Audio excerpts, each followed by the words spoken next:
নমস্কার বন্ধুরা, গল্প পাঠের আসর ও শ্রোতাদের মতামত এই ব্লগে আপনাদের সবাইকে স্বাগত। আশা করি আপনারা সবাই ভালো আছেন। আজকেও আমি হাজির হয়েছি রবীন্দ্রনাথের আরেকটি ছোট গল্প নিয়ে, নাম শেষ পুরস্কার। সেদিন আইএ এবং ম্যাট্রিক ক্লাসে পুরস্কার বিতরণের উৎসব। বিমলা বলে এক ছাত্রী ছিল, সুন্দরী বলে তার খ্যাতি। তারই হাতে পুরস্কারের ভার। চারিদিকে তার ভিড় জমেছে, আর তার মনে অহংকার জমে উঠেছে খুব প্রচুর পরিমাণে। একটি মুখচোরা ভালো মানুষ ছেলে কোণে দাঁড়িয়েছিল। সাহস করে একটু কাছে এলো যেই দেখা গেল তার পায়ে হয়েছে ঘা, ময়লা কাপড়ের ব্যান্ডেজ জড়ানো। তাকে দেখে বিমলা নাক তুলে বললে, ও এখানে কেন বাপু? ওর যাওয়া উচিত হাসপাতালে। ছেলেটি মনমরা হয়ে আস্তে আস্তে চলে গেল। বাড়িতে গিয়ে তার স্কুল ঘরের কোণে বসে কাঁদছে। জলখাবারের থালা হাতে তার দিদি এসে বললে, ও কি হচ্ছে জগদীশ, কাঁদছিস কেন? তখন তার অপমানের কথা শুনে মৃণালিনী রাগে জ্বলে উঠল। বললে, ওর বড় রূপের অহংকার। একদিন ওই মেয়ে যদি তোর এই পায়ের তলায় এসে না বসে, তাহলে আমার নাম মৃণালিনী নয়। এই গেল ইতিহাসের প্রথম অধ্যায়। দিদি এখন ইন্সপেক্টর অফ স্কুলস এসেছেন পরিদর্শন করতে। তিনি তার ভাইয়ের এই দুঃখের কাহিনী মেয়েদের শোনালেন। শুনে মেয়েরা ছিছি করে উঠল। বললে, কোনো মেয়ে কখনো এমন নিষ্ঠুর কাজ করতে পারে না, সে যত বড়ই রূপসী হোক না কেন। মৃণালিনী মাসি বললেন, জগতে যা সত্য হওয়া উচিত নয়, তাও কখনো কখনো সত্য হয়। আজ আবার পুরস্কার বিতরণের উৎসব।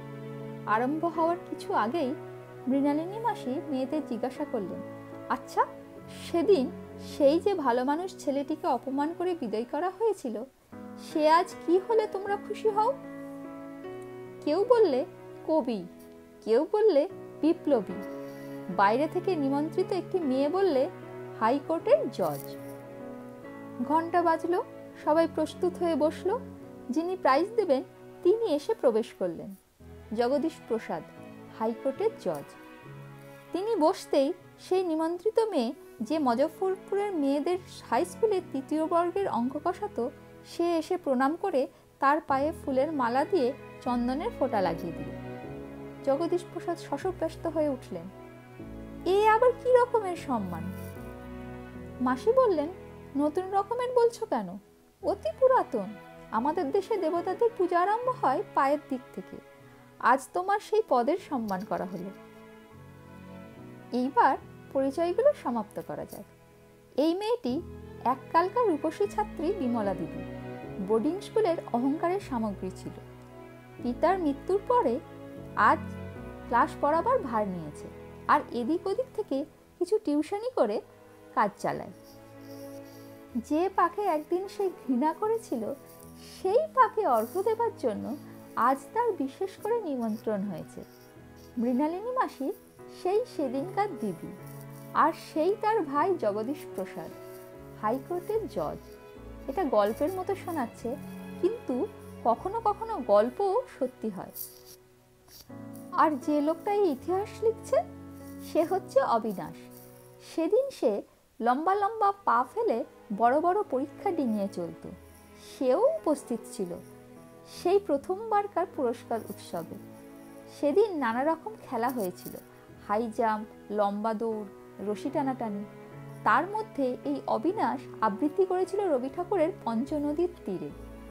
কবিতার ছন্দের যত জোর, তার গলায় ছিল জোর 4 গুণের বেশি। সেই সবচেয়ে বড় পুরস্কার পেয়েছিল। আজ সে জজের অনুগ্রহে সেরেস্তাদারের সেরেস্তায় হেড কেরানির পদ পেয়েছে।